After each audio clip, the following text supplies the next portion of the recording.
Welcome back live to Municipal Stadium here in Daytona Beach, Larry Kelly Field. I'm Billy Gahagan, joined by Steve Allen. Coach, 35-0, Mainland leads Spruce Creek. I just don't know where to start. We've talked about how some people thought that this was going to be a closer game. Some people thought this was going to be a good game. You know, the rain, it has not stopped raining since we've gotten here. I'm afraid, though, at 35-0, this is a bit of a moral victory for the Hawks, because I'm afraid that if it were a drier field, we'd be looking at an even higher score and a bigger deficit.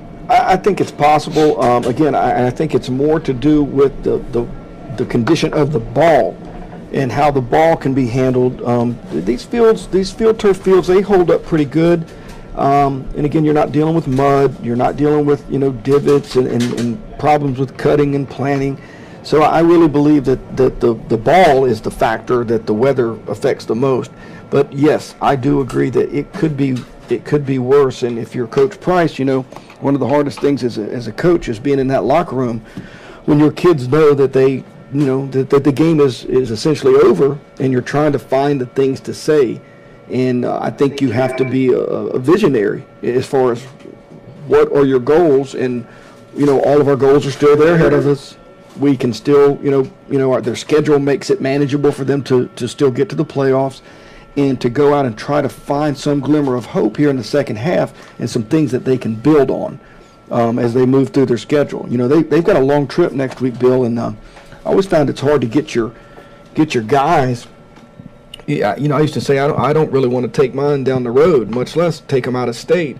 But coming off of a lopsided loss, that makes that even more of a challenge moving ahead for them next week. But you have a short memory. You try to move on, and they've got to put the first half behind them, and they've got to go play a second half and find out who their guys are, who the guys they can count on, the guys that are going to compete, and the guys that they can build with and win with. Spruce Creek is entering the contest at 1-0. If things stay the way they're headed, they're obviously going to be at 500 at 1-1. They're coming off of a 6-4 year. Last week they beat SEABREEZE 19-12. Big win for them, big moral victory for them, bragging rights, everything. They come in, they take on a very talented Mainland High School team. They go to Texas next week. If they start out 0-3, it's not, or excuse me, 1-2, it's not the end of the world, because those two losses are non-district losses. So it's a bigger thing to have your district wins and losses intact than it is for an overall record, because we've seen teams that were 4-6 overall make it into the playoffs because they were 4-0 in their district. Been there, and that's the truth, and that's what your first goal, I think, is any team. I know for every team that we ever had, first goal is win the district. That's job number one. And obviously, if your goal is to be undefeated, you can have a number of goals, but your goals have to match what your potential is.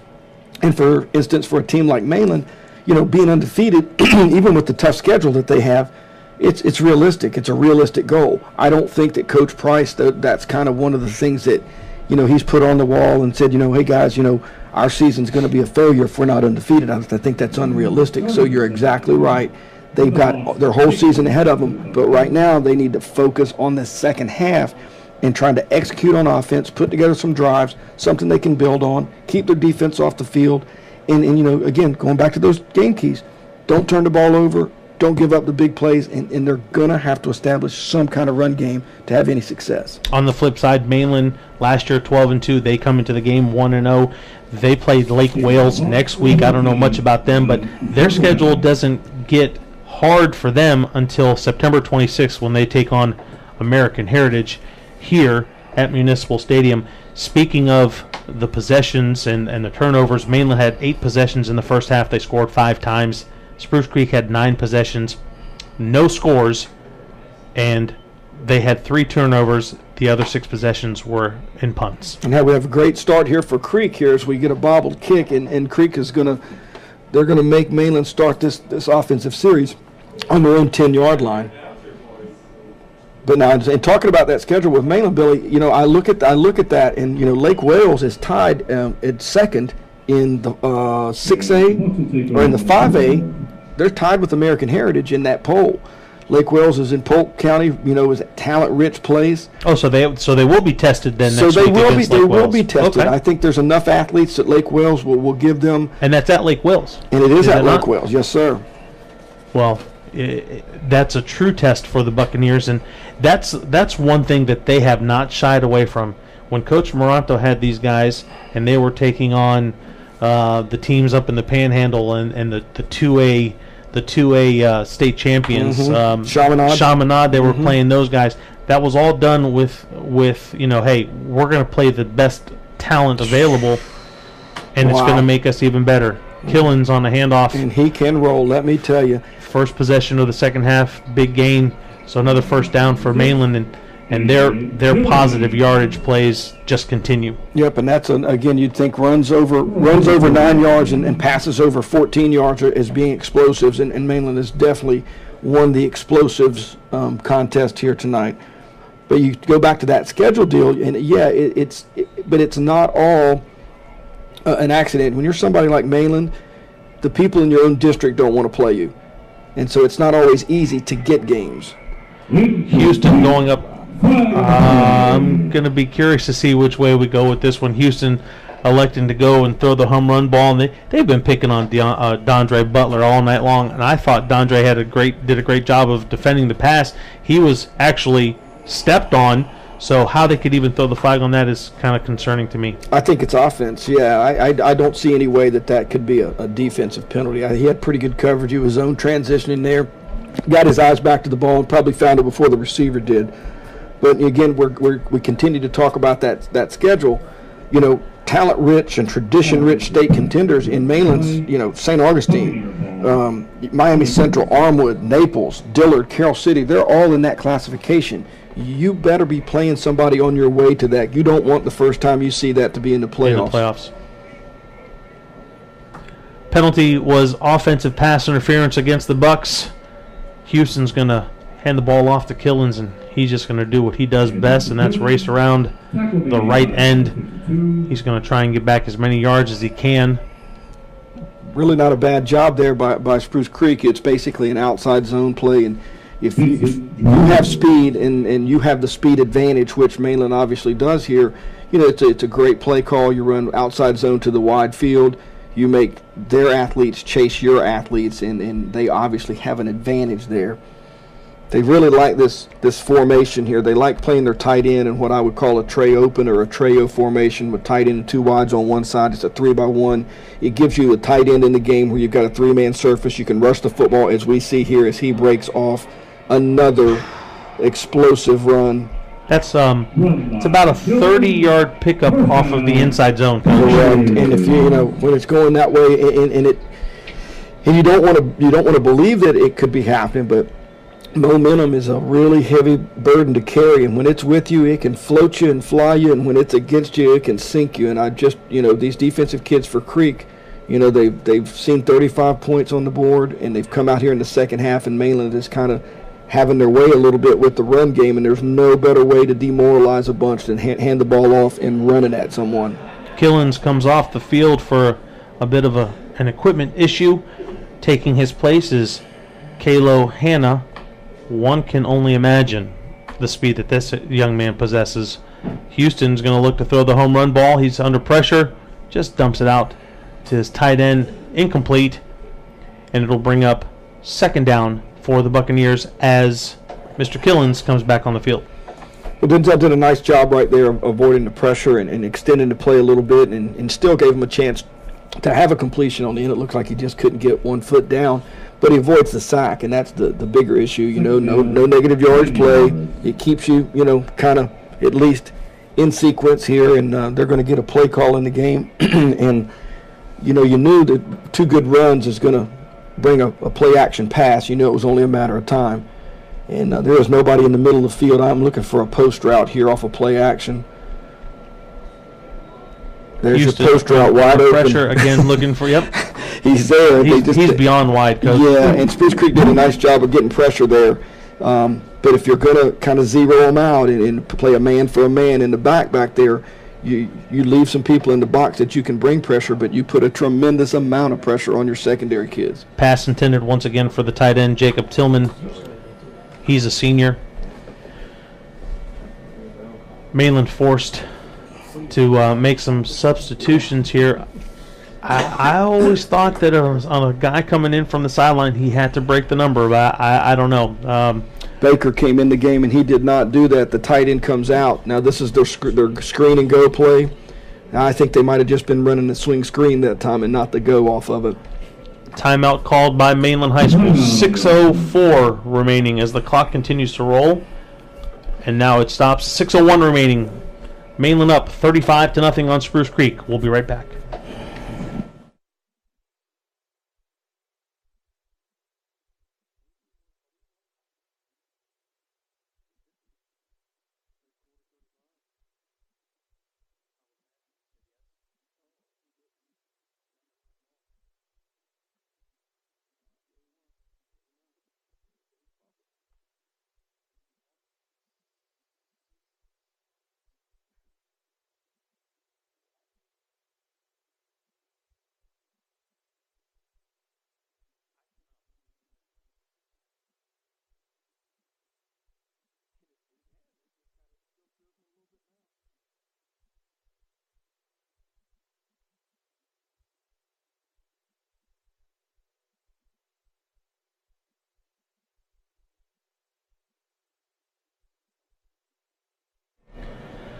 Back live to Municipal Stadium in wet and soggy Daytona Beach, Florida.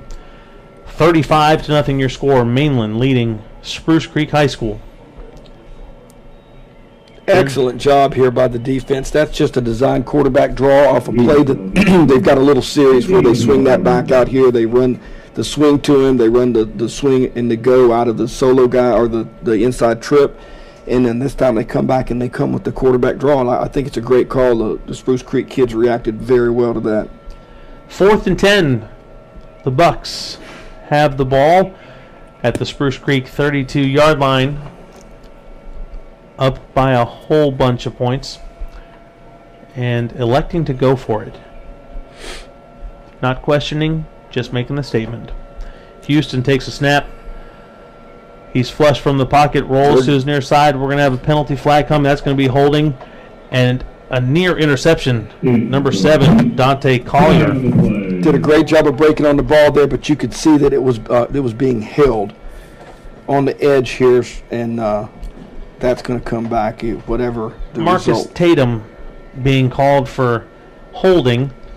I'm guessing Marcus Tatum, just based on his reaction. Nonetheless, turnover on downs. Moral victory. Absolutely. For the Spruce Creek Hawks, especially since they had that long run by Killens. And that's the third stop, and they've needed some of those just from a confidence standpoint. And you're not just playing this game tonight. You know, you're building for your future, and again trying to find people that you can count on, the kids that are going to continue to play and play hard regardless of the score, and because you're practicing. You're practicing for what's going to come, and you're trying to work on your execution. You're trying to work on your fundamentals, and you want to be able to continue to get something out of this, even though, minus the score. Timeout on the field taken by the officials for a water break. 4:16 remaining. 35-0. Mainland leads Spruce Creek.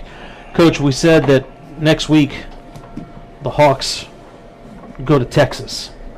Now, I don't know much, but I do have my college degree. And I'm looking that they play 8 days from now on the 13th. So that's got to be a Saturday. Right.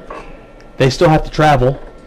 Right. So how much practice time are they going to get in? When do you think they leave? They probably going to leave Tuesday, Monday, Tuesday? That's a really good question. I don't know the logistics of it, but it just does not seem ideal. I mean, the trip, I assume they're going to take a bus. I don't know this. I don't know the particulars I was thinking of it. Flying, but okay, yeah. Either way. If they're taking the bus, they're probably leaving tonight. And any of us, right? But any of us have traveled.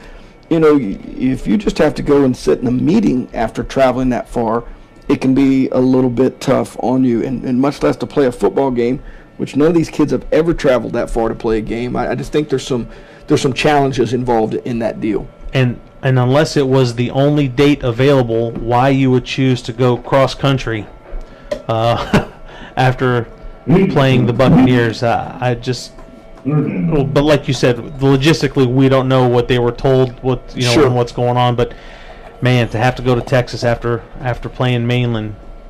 Well, I think the gonna be an easy in vogue thing task. to do, Billy. There's an in vogue thing that we in our day and age of SEC networks and Rivals.com and these types of things. The exposure's out there. The kids are turning on TV and they're seeing people play, and it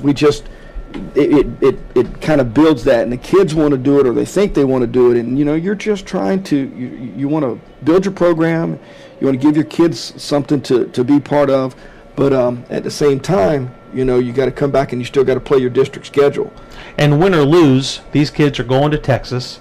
There's probably going to be a lot of, logos exchanged, shirts exchanged, things of that nature. I think it's great. Don't get me wrong, but again, to have to do that following a game like tonight is got to be a difficult thing.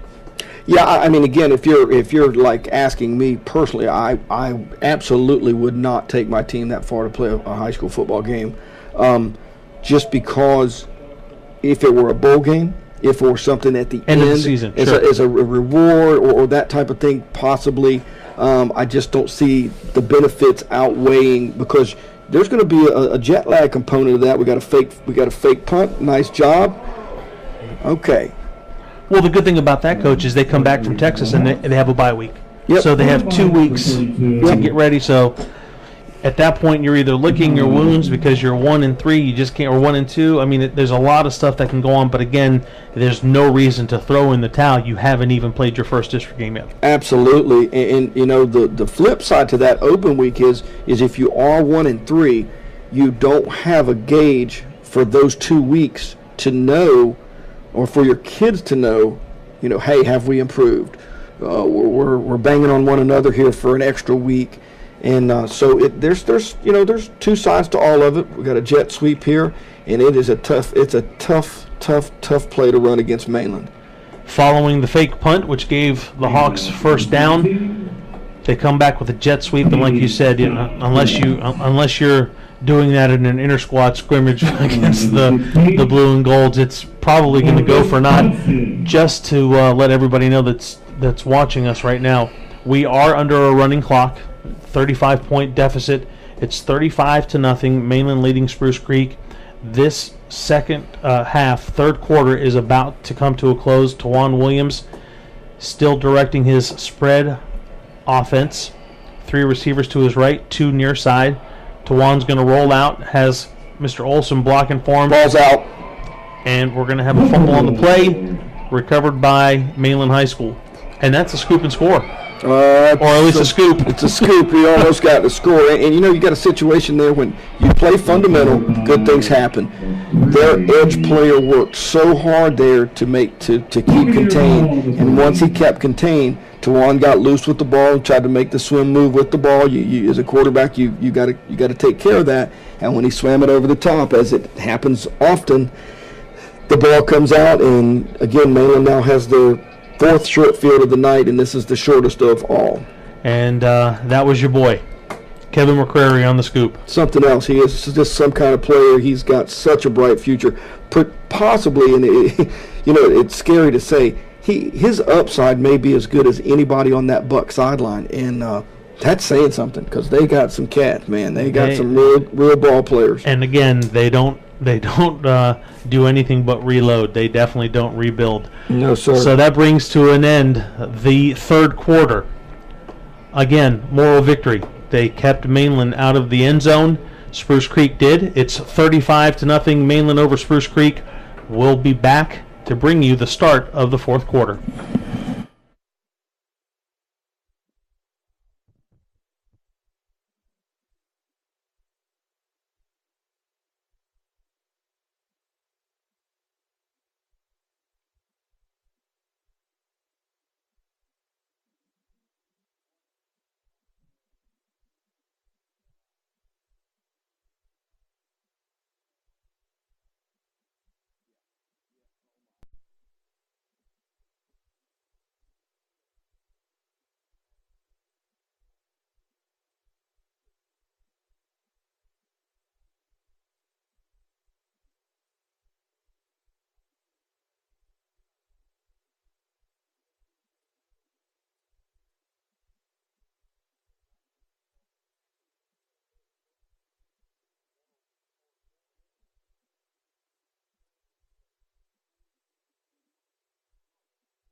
Creek, I just don't know where to start. We've talked about how some people thought that this was going to be a closer game. Some people thought this was going to be a good game. You know, the rain, it has not stopped raining since we've gotten here.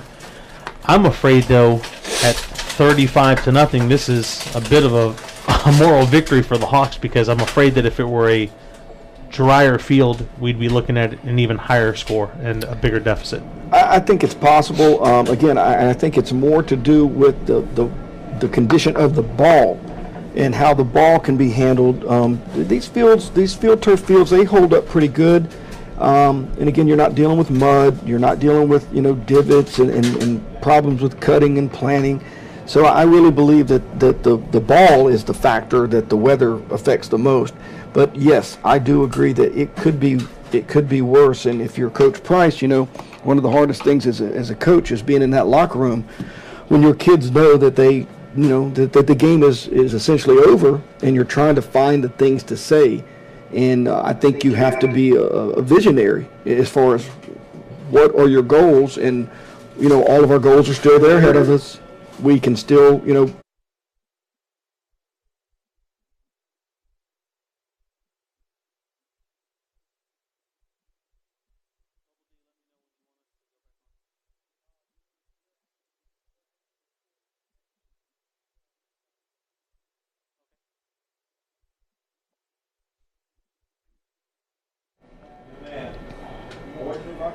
Welcome back live to Municipal Stadium here in Daytona Beach, Larry Kelly Field. I'm Billy Gahagan, joined by Steve Allen.